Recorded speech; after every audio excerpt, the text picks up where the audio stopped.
വിശുദ്ധ മത്തായിയുടെ സുവിശേഷം 21 അധ്യായം 1 മുതൽ 17 വരെയുള്ള തിരുവചനങ്ങൾ. ജെറൂസലേമിലേക്ക് രാജകീയ പ്രവേശനം. അവർ ജെറൂസലേമിനെ സമീപിക്കവേ ഒലീവ് മലക്കരികെയുള്ള ബത്ഫഗയിലെത്തി.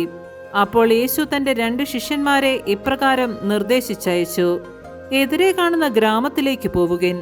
അവിടെ ഒരു കഴുതയെയും അടുത്തതിൻ്റെ കുട്ടിയെയും കെട്ടിയിരിക്കുന്നത് ഉടനെ നിങ്ങൾ കാണും. അവയെ അഴിച്ച് എൻ്റെ അടുക്കൽ കൊണ്ടുവരിക.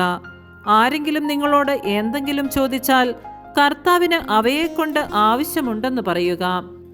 അവൻ ഉടനെ തന്നെ അവയെ വിട്ടുതരും.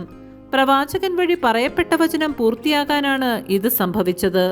സിയോൻ പുത്രിയോട് പറയുക: ഇതാ നിന്റെ രാജാവ് വിനയാന്വിതനായി കഴുതയുടെയും കഴുതക്കുട്ടിയുടെയും പുറത്ത് നിന്റെ അടുത്തേക്ക് വരുന്നു. ശിഷ്യന്മാർ പോയി യേശു കൽപ്പിച്ചതുപോലെ ചെയ്തു.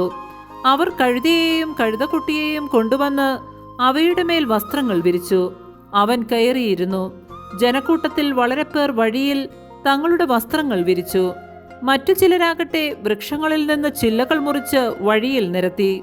യേശുവിന് മുൻപിലും പിൻപിലും നടന്നിരുന്ന ജനങ്ങൾ ആർത്തു വിളിച്ചു: ദാവീദിന്റെ പുത്രന് ഹോസാന!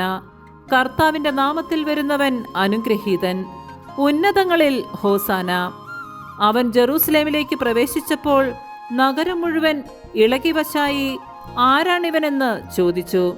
ജനക്കൂട്ടം പറഞ്ഞു: ഇവൻ ഗലീലയിലെ നസറത്തിൽ നിന്നുള്ള പ്രവാചകനായ യേശുവാണ്.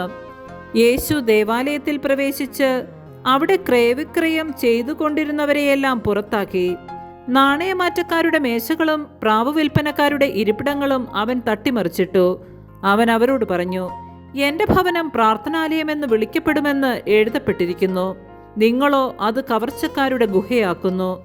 അന്ധന്മാരും മുടന്തന്മാരും ദേവാലയത്തിൽ അവൻ്റെ അടുത്തെത്തി. അവൻ അവരെ സുഖപ്പെടുത്തി. അവൻ ചെയ്ത വിസ്മയകരമായ പ്രവൃത്തികളെയും ദാവീദിന്റെ പുത്രന് ഹോസാന എന്ന് ഉദ്ഘോഷിച്ച് ദേവാലയത്തിൽ ആർപ്പ് വിളിക്കുന്ന കുട്ടികളെയും കണ്ടപ്പോൾ പ്രധാന പുരോഹിതന്മാരും നിയമജ്ഞരും രോക്ഷാകുലരായി.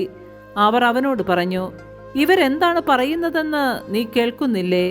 യേശു പ്രതിവചിച്ചു: ഉവ്വ്, ശിശുക്കളുടെയും മുല കുടിക്കുന്നവരുടെയും അധരങ്ങളിൽ നീ സ്തുതിയൊരുക്കിയെന്ന് നിങ്ങൾ ഒരിക്കലും വായിച്ചിട്ടില്ലേ? അനന്തരം അവൻ അവരെ വിട്ട് നഗരത്തിൽ നിന്ന് ബഥാനിയയിലേക്ക് പോയി അവിടെ താമസിച്ചു. നമ്മുടെ കർത്താവായ മിശിഹായ്ക്ക് സ്തുതി.